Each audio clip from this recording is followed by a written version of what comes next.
we're talking about babies right now, 18 months, are able to understand their parents' environmental distress. Not necessarily the situation, but they can pick up if the parent is in distress. And if anyone ever was in distress and picked up a baby, you know what I'm talking about, because that baby's not gonna stop crying. They're not gonna be soothed by you when you are so distressed. You have to be physically calm for the baby to be able to be calm. Infants as young as 6 weeks old, 6 weeks, can exhibit signs of stress in response to their parents' or caregivers' distress. So when there's distress in the environment, the child will absorb it. Are they thinking about it? Do they know what it is? No, not at all. But what does that look like? We're going to talk about that in a moment.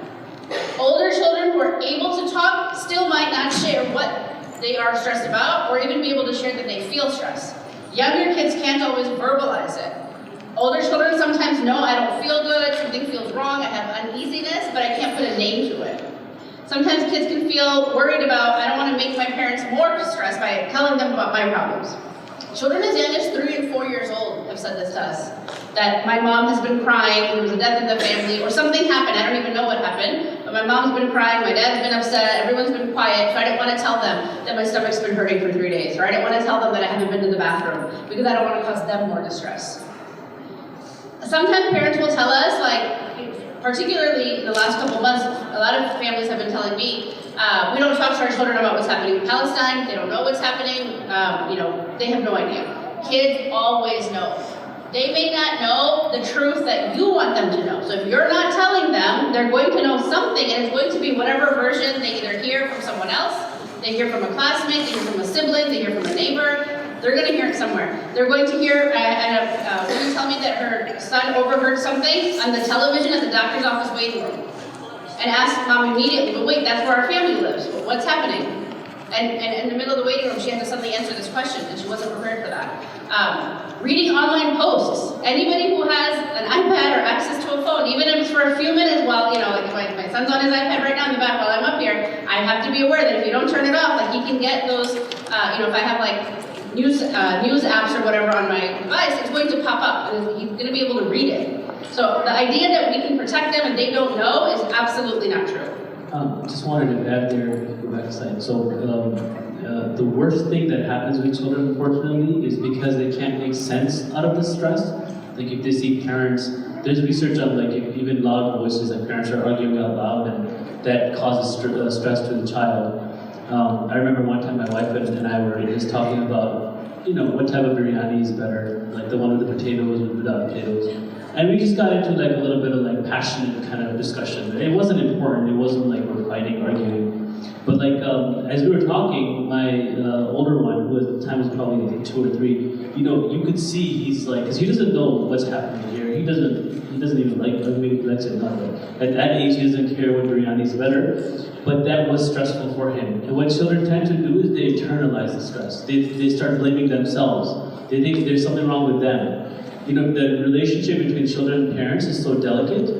In fact, there's a body of literature on how an image of Allah is fashioned and created through experiences that children have with their parents. Yaqeen, I think, published an article on that by Dr. Usman Murji as well. Please go read it. It talks about God image, development in children, and the role of parents.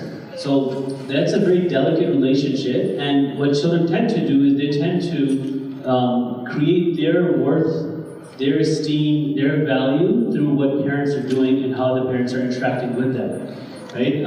There's been times I remember we were on a long drive, and I think I was just tired, and I looked like upset, and my son said, Baba, are you mad at me? I'm mad at you, that's not even on my mind. I'm just stressed about the 15-hour drive I'm doing from New York to Chicago, right? So I'm not worried about it, but they try to make sense out of it by blaming themselves, and so that ends up causing some of these symptoms. So oftentimes parents aren't even like yelling at their children, which something sometimes does happen, but I think a lot of times it's just they see it and they think it's their own fault, and especially like divorce. Whenever divorce happens, oftentimes children think it's their fault. If they had been better children, the parents would not have gotten divorced.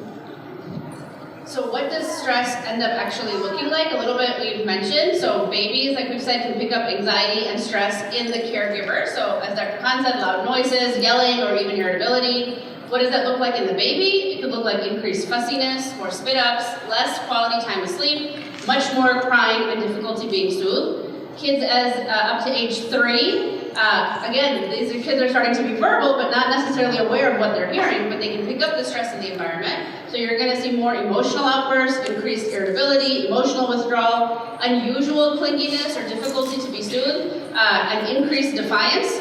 Regression of previously learned skills can and sometimes does also happen, such as talking less, a fear of strangers for kids who did not used to be that way before, difficulty self-feeding, particularly if they used to feed themselves before. But for those last 3, if it's happening for more than a few days and you're not aware of any particular stressor in the home or environment, you want to consult your pediatrician, make sure it's not something else. But any of this could be happening.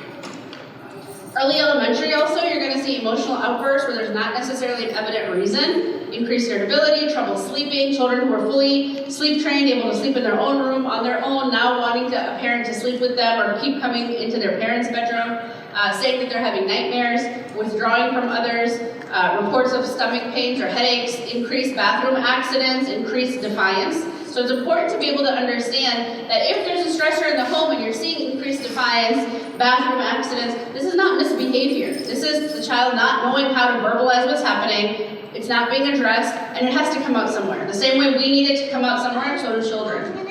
Older kids, from elementary up to teenagers, they're able to understand at least some degree of what's happening in the family, in the home, but also in the community and around the world. Parents need to make sure we're actively controlling that narrative. Answer questions honestly, but adjust the amount of information based on what you believe your child can understand. So in the last 2-3 months, Dr. Fahad and myself and many of the clinicians at our office, we've been working with a lot of families who are struggling with, for example, the situation happening in Palestine and the details of it and the graphic images they're seeing, the videos they're seeing, the first-hand accounts they're seeing. Should you be showing all of that to your children? As a psychologist, I'm going to say no, especially to younger children. But is it possible that they're going to know something happened? 100% it is. So being aware and having some idea or even some conversation between you and whoever their other caregivers are, the father, if there's a grandmother in the home, even a nanny, or also I'm going to say teachers, because we need to... If the teachers don't know what's happening, and we've been hearing this actually, I had a principal call me last week in a school district saying that they didn't realize so many families in the school district were so affected by what was happening in Gaza. They in their bubble, had no idea that there were kids coming to school, that they weren't sleeping properly, they weren't eating properly, and the teachers were noticing an active difference, and they had no idea what to attribute it to. Let the school know, let the teachers know, whether it's a death in the family, a change, a grandparent used to live with you and they've moved out, there's a new baby being born, somebody is sick, these kinds of things, let the school know, let the teacher know so they can be aware of what's happening. Again, I think, inshallah, out of good intention, sometimes kids will come and ask, particularly after the boy was shaheed in Plainfield, Illinois in mid-October. A lot of families told us about, and even my own son's classmates, his parents were saying that, our kids heard something and we told them nothing happened, don't worry. You heard wrong, nothing happened. You need to validate your children's fears and concerns. When you say nothing happened, or there's nothing going on, there's nothing to worry about, and they find out later that there was, it's going to make them feel that they can't trust you. Children need to be able to trust their parents. They need to be able to feel safe to talk to their parents. So when it's your parents, again, out of good intentions, wanting to protect them, but we say it's nothing, you're going to increase their anxiety, you're going to make them feel distrustful. So to say it's going to be fine, it's not that bad, it's not a big deal, we don't know about that. Validation or even recognizing another individual is really important for their identity. So if you've seen the movie Avatar, one of the things they used to do when they meet each other was, "I see you." In South African culture, they do the same thing, just saying, whenever they see each other, they say, "I see you." That validation of I recognize your existence, you as a human being exist, is a very important part of creating identity. I am something, I'm being seen by someone else. A lot of times what happens, and this is one of the major reasons for relationships, that we don't have a strong relationship with our kids, is because, for example, if my son comes home, let's say I'm on my phone, and I'm like, "Hey, how was your day?" And I'm not even looking at him, right? I'm not even making eye contact, and he says, "It's fine," and he's on his phone. There is no recognition of the person exists. And then if they feel something, right, if you push it to the side, which is we do out of our good intention, right? Someone is distressed, you know, oh my God, I think I failed my exam. Oh, don't worry about it, you'll be fine. Right? We try to protect them from that distress. That doesn't actually help. Emotional intelligence or building emotions, which is part of being resilient, requires us to confront the emotions. It requires us to accept the emotions, right? The acceptance has to come for us to then deal with it. So if we don't accept the emotions, then we're going to have difficulty. So it's important for us to recognize the distress, right? It's for to validate. So if a child comes and says, you know, I failed my exam, so we say, okay, like tell me what you feel, you know, so what do you think happened? And if you did fail, then what will happen? And if you didn't fail, then what? So you help the process. And you know, Dr. Sar said something, I think, you know, just to put a little kind of caveat to what you said don't expose children to what's happening in Gaza. I think it depends on the age, right, obviously, and what you expose them to, right? So telling them about what's happening is different than, we're not saying don't tell them about what's happening in Gaza, right? It's about some of the graphic images that come out with, you know, babies that have like, you know, their insides are out like that. Those type of things are not healthy oftentimes for children. But asking them, what do you think is happening, right? What did you hear? So always throw the question back at them so that they can then process it. Don't put it's not healthy for us to put our own stamp, our own interpretation on what they're thinking and feeling, and then just close the chapter there. Thank you for that clarification. So yes, we're not saying that don't tell them about what's happening, whether it's the situation in Gaza, whether it was the earthquake in Afghanistan, whether it's what's happening in Sudan, any place, there are things happening, and they know it's happening. And the other problem that we hear about regularly, whether your children go to public school, Islamic school, they're going to hear things from someone. And it's not going to necessarily be the version that you know is the truth or what you want your children to be aware of. A lot of times, again, with good intentions, we try to tell our children everything will be fine, it's all going to be fine. We can't promise that. You're going to be safe, we're going to do our best to keep you safe. This is what our home looks like, and this is how we are safe. Giving like actual concrete information can be really helpful. But we don't know in this dunya what the outcome is going to be. We don't know if it'll be in the akhirah, if it'll be in this dunya. We hope, inshallah, to see justice in the dunya, inshallah, but we don't know. So being honest with your children, but again, like Dr. Fahad said, to the degree that they're capable of understanding. And you know your children. A lot of times parents really doubt, like, I don't know what's right, I don't know what's safe. But when we talk about it, you do. You know your children. Right? You know, even amongst like, you know, he said twins, but even amongst like, you know, siblings, anything, you might have an older child who's more sensitive and a younger child who's more able to hear something.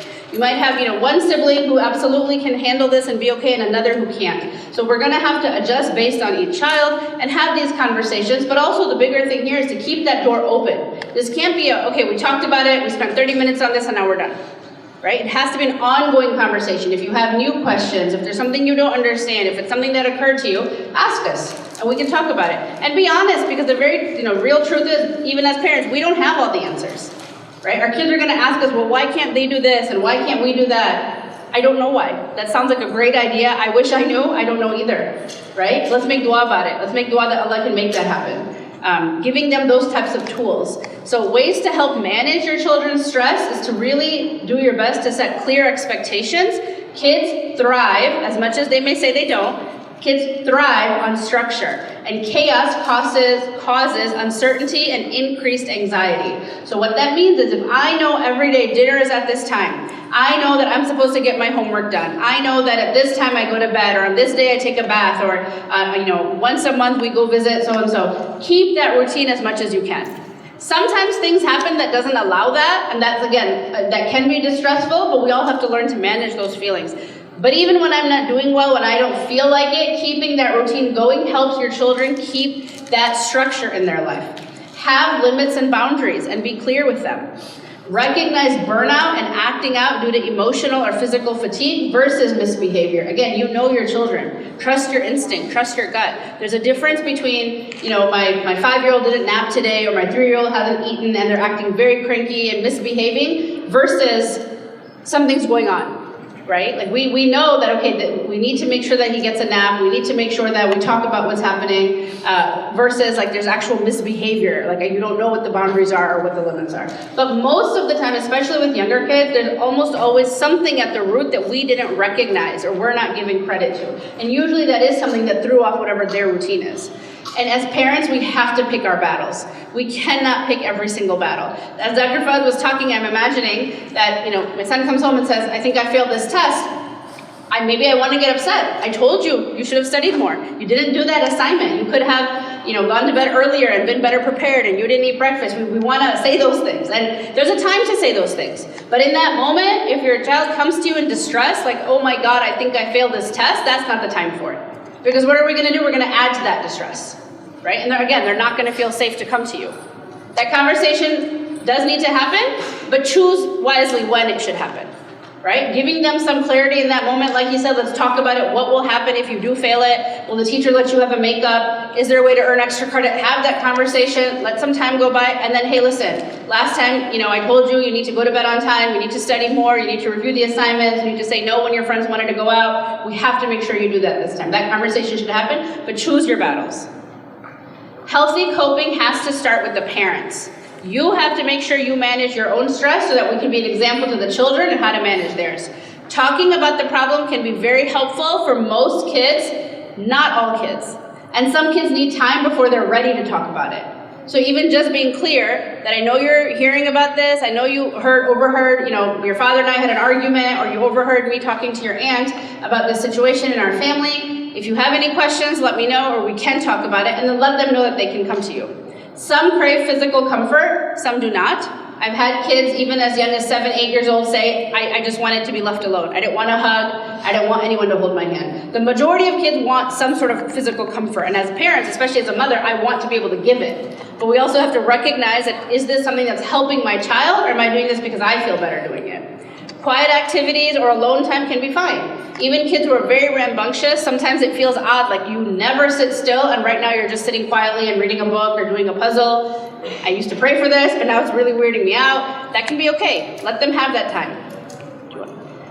Taking breaks for distractions is really important. At this point, all of us, I don't know all of you individually, but I'm confident all of us have been hearing nonstop about the situation and what's happening. Nonstop seeing these videos and reading about it and seeing, the articles about it and becoming more and more angry and sad, and it's affecting us.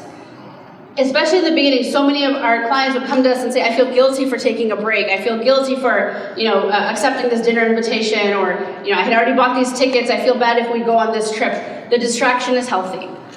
Right? We need to be able to have distractions. It's not going to change anything, except it's going to keep you being able to continue and keep going. Plan fun activities for the family. Even when I'm saying activities, I don't mean expensive things. I'm not saying buy, Disney World or whatever. No, we're boycotting Disney. Wherever, Six Flags. I'm not talking about buying expensive tickets to things, but family meals, right? Having the kids help you cook the meal, plan the meal, doing chores together, folding laundry can actually be really fun if you're all doing it together and we're talking about things, and making activities like going to the library, going on a bike ride, visiting friends or neighbors. These don't have to be big things, but especially if these are not things that we do on a regular basis, it can feel like a treat. Everyone benefits from exercise. Children, adults, all benefit from exercise. There's physical health benefits and mental health benefits. It manages our stress, releases endorphins to help us stabilize our mood. Regular exercise improves our sleep, appetite, energy, stamina, and even in cold, chilly weather, unless it's like wet. My son and I still take walks most evenings, even in the snow, even in the cold. It's really invigorating. It feels good. We all sleep better at night. So regular exercise can be very healthy for managing stress. You put the next slide on while I speak. So one of the things that you'll notice in all of these healthy coping that Dr. Sarah put up is that a lot of them involve physical activity. One of the things that we've got used to, unfortunately, is that whenever we're stressed out, we go on our phones. Children, when they're stressed out, they go and they will either tune out, which is, at a young age, it's healthy for children to just kind of go in their own imaginary world and fantasy land. But when they get older, that tuning out becomes maladaptive, and this is why a lot of the college students nowadays are struggling with ADHD. Is that they're tuning out when things are stressful, when the lecture is boring, when they're hard classes, the mind can't stay focused. So these activities, you have to be mindful that they have to be more engaging activities, physical activities that are engaging all of your senses, so the children and family is attuned to where they are. It's not just something that you're doing like virtual world or in your mind, rather it's something that's physically engaging. And something like exercise, there's a lot of benefits to that for mood, health-wise. And when we say exercise, we don't mean you have to go to the gym, like Dr. Sarah said. Even a 2-minute walk outside is actually very healthy. And if you're doing it with the child, it can build a relationship as well. Maybe 5 minutes. We'll start with 2 and then move to 5. For some people, writing about how you feel, journaling, writing poetry. For children, writing letters can be really helpful too. My son attends an Islamic school, and they had an activity in the first grade where in the very beginning, in the first couple of weeks, they had all the children write letters to the children of Gaza. They knew that no one's receiving these. We don't know where to send them. We don't know if we can send them. We don't have addresses. But just to talk about how I feel, and this is what I'm thinking about, and inshallah, I'm going to share my dinner with you. I'm going to share my toys with you, and we're praying for you. Like, that can be really beneficial to a child to be able to do that. But a lot of times, children, even young as kindergarten, first, second grade, will feel awkward. And so if the parents are sitting with them, and I'm writing a letter, and you're writing a letter, and then we're going to put this on the fridge, or we're going to seal it and put it away, and inshallah, one day we'll be able to send it. That can be really helpful. For some families, social activism. If your family is comfortable and you feel safe doing this, that can really help you feel connected, feel like you're doing something, making a difference. This is not for everyone, and I feel like, especially these days, mashallah, sometimes people feel like, I'm seeing all these pictures on social media, we shut down Michigan Avenue, we shut down Lakeshore Drive, I should be a part of it, but then there's guilt because I get social anxiety, or my kids are really small and it's cold out, or whatever. If it's for you, absolutely it can be helpful. But there's other ways to have social activism besides being part of rallies. You can be signing petitions, you can be writing letters to your representatives, raising money, collecting donations, that kind of thing. Deep breathing. There's many, mashallah, examples online where you can find how to do deep breathing. So sometimes I'll ask somebody to do it, take a deep breath just to calm down for a second. They'll be like, that's not it. So we want a deep breath. You taking air in with your nose until you can't anymore. So slow. I'm going to just show you real quick.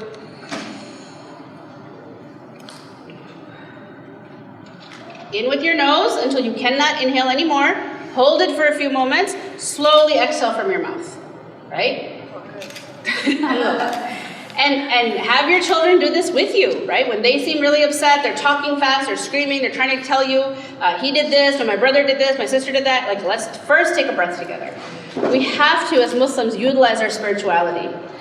Pray salah together as a family. Take your kids to the masjid with you. Make dua with your kids. Let them add their own duas along with yours. Do dhikr together. Listen to nasheeds together. Let that be in the background and let those words just be around them. Be active in your spirituality. Be active in making your dua, and be active with your children and talking about the situation and trusting in Allah's plan. There's a lot of ways that people have unhealthy coping, and sometimes we don't recognize it. Wanting to talk, read, or watch about what's happening is normal, but it can quickly cross a line into excessive when you're experiencing guilt if you don't do it. If you're not sleeping because of it, if you're not having family meals anymore because of it, if you're not getting your work done, your homework, your responsibilities, right? The other problem that can be really unhealthy is sometimes kids will ask, we make dua every night, and it's still happening. It hasn't stopped. Every night we've been making dua, I'm giving sadaqah, we do all these things, we're fasting on these days, we're collecting money, but nothing's stopping, right? We have to talk about the mercy of Allah subhanahu wa ta'ala and how His plan is always better than what we think is the right plan. We plan, and His plan is always better. And Allah subhanahu wa ta'ala chooses who to test and how to test them. And He will never test His creation beyond what they're capable of doing.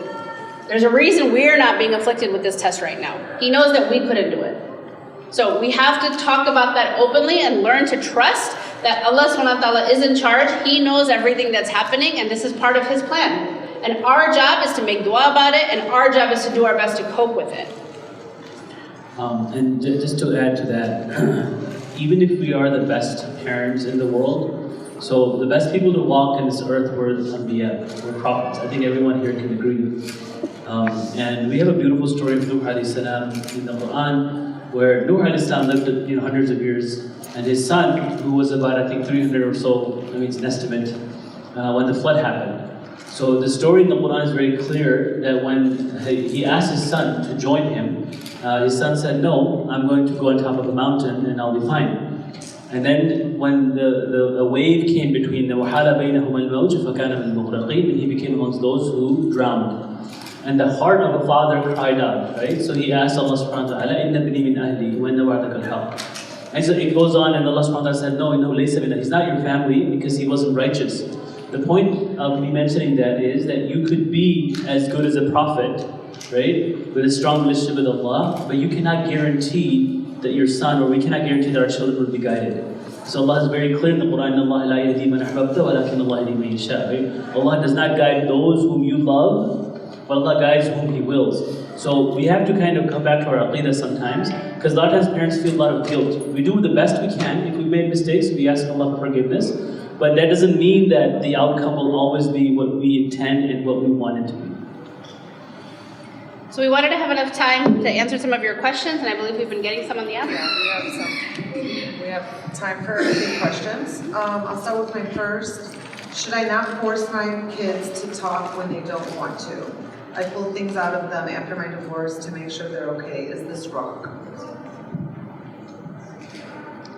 So, I mean, there's two things here. One is, if the environment is created in a way where the child feels comfortable, and then you're having that conversation, that's different than when you're like, okay, come sit down, we need to talk about the divorce that happened, we need to talk about what's going on. That's very unnatural, right? Like if you look at Luqman alayhi salam, when he was advising his son, Allah says, Luqman said to his son as he was already advising him. Like there's already an environment that is there, he was having conversation, then he said, gives him an advice. So I think we have to be mindful of when we're doing it and how we're doing it. If in the past that environment wasn't there, it's going to be hard for them to talk about it. So part of it's going to be just building their relationship, spending that time together, go out for a walk, go to the park, go eat outside, whatever you can do, go to the masjid. And then as you're doing this, maybe something will come up naturally. And when the children, just stay tuned to them. When the child begins to talk, let them talk, maybe probe a little bit more. That's much more fruitful conversation than forcing them to sit down and talk about it. And there's also two things to look at. Are we wanting them to talk because I need to know how they're feeling, or are we wanting them to talk because we want them to get out what they're feeling, right? So if it's I need them to get out what they're feeling, I want them to be healthy, there's many other ways to do that. They can write about it, they can journal about it, they can see a therapist, they can talk to another, an aunt, a grandmother, a cousin, somebody else that they feel comfortable talking to. If it's I need to know how they're doing, then we need to really check in on that, because that's probably a lot more about your own anxiety and your own, trauma, coping with the situation of what's going on, and we don't want to inflict that onto the children. So letting them know that you're not going to get in trouble either way, I'm not going to be upset with you, but whenever you're ready, I'm here to listen and talk, or we can find someone else for you to talk to. What are the long-term side effects of yelling at children when trying to discipline children?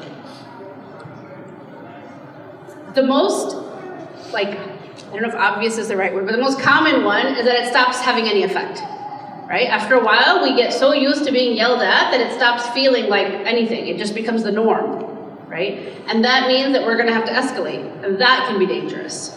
So when our baseline is that we talk, number one, remember, anytime you're angry and you talk, shaitan is in your ear. And he always pushes us to go too far, say too much, do too much. So when we're angry, to take a few deep breaths, calm down, think about what's happening, and try to talk to them. But because when we yell all the time, some children who have an anxious personality can become, even more anxious and become really scared and withdrawn. But much more commonly, what we see is that yelling stops being effective.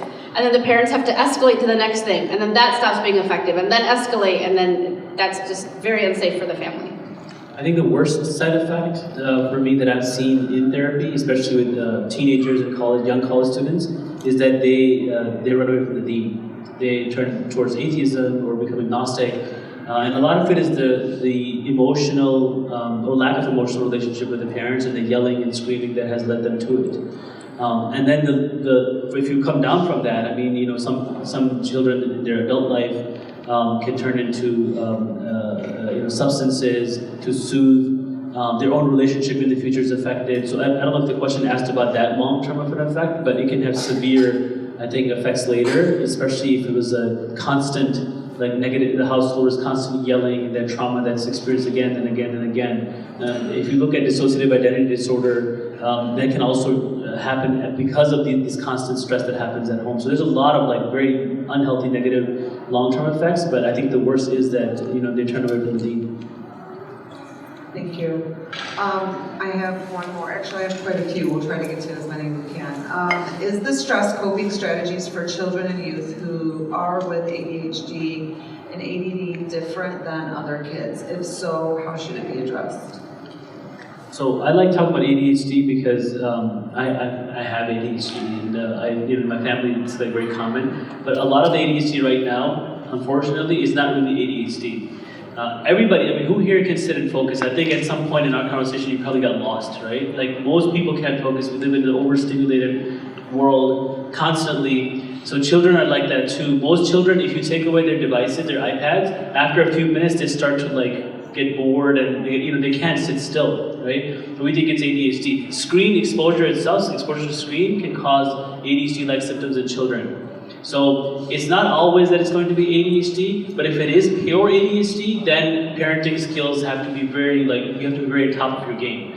Meaning, for example, when you give a command, when I work with parents of children who actually have ADHD, we tell them when you give a command, you can't just say to someone like, oh, dinner's ready, right? Dinner's ready is not a command, it's a fact. Okay, dinner's ready, so what? You go to the child, you look them in the eye, you say, hey, Qasim, I know you're busy, I know you're playing, but I've prepared dinner, it's on the table, can you please put away your game and come downstairs and eat? And when he begins to move, you give him something back, like you reinforce that, right? So that kind of parent training is essential. There's books on this, you can go see experts. I think that's where it gets a little bit more nuanced. But in most cases, like I said, it's probably not ADHD, and it's something else like stress in the environment or overstimulation that's causing those symptoms. But if it is ADHD and you know this, I'm going to say no, the coping is the same because any of those techniques are not going to work for every child. So it's different for your family, it's different for each kid, it would be different things that work for different kids. So you're going to have to try a few different things and see what works. Or they may benefit from all of it, we just have to kind of have a rotation of it. Like 1 week we'll go to the library, 1 week we'll listen to nasheeds, 1 week we'll all go for a hike somewhere, a family bike ride. We may need to keep it changed up a lot.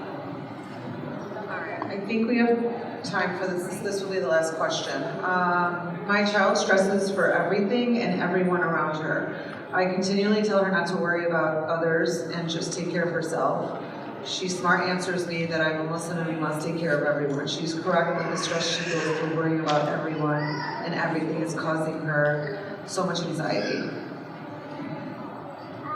So this is where the example we gave of like, inshallah, out of good intentions, we're trying to tell her you don't need to worry about this, but if she could stop worrying about it, she would have. Nobody enjoys worrying. Nobody enjoys being stressed out. If I could have just turned it off, I would have done it a long time ago. So, okay, when you're stressed about this, let's sit and think about what can you do. If your friend's upset because her mom is mad at her, is there something you can do about that? I can, share a treat with her at lunchtime, or I can let her borrow my teddy bear, or I can, spend some time with her, I can tell her something. Okay, then let's do those things. And if you can't do something, let's make dua about it.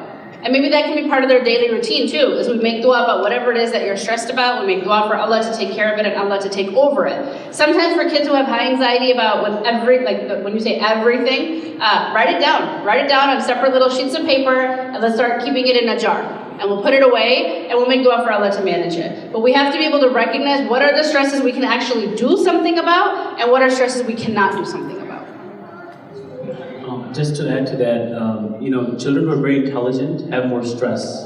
As your intelligence level increases, your IQ increases, you start thinking about things that are much more deep. Like that answer that she gave, I think tells us that she's very intelligent, right? MashaAllah. So I think that's kind of expected. But one thing also, the only way to overcome stress or anxiety is to face that which causes anxiety. As long as the child recognizes that I have parents to go back to, I have a safe base, then some of that exposure is not going to be bad. It might actually be good, right? So, and sometimes you have to go through very challenging, it's like going to the gym. I don't go to the gym, but I like giving this example, right? You go and you lift. Well, I've gone once or twice, but when you lift the first day, yeah, for 2 minutes, because you go through that lifting and you can't walk for 3 days. It's very painful, right? So that was traumatizing for me, and I said, I'm not coming back here. But you have to go through that in order to build the muscle. So, it's okay for them to experience distress as long as they have some place where they can feel safe and they're not overusing or abusing that space. Thank you. Unfortunately, this concludes our session. We are out of time. Thank you both for helping us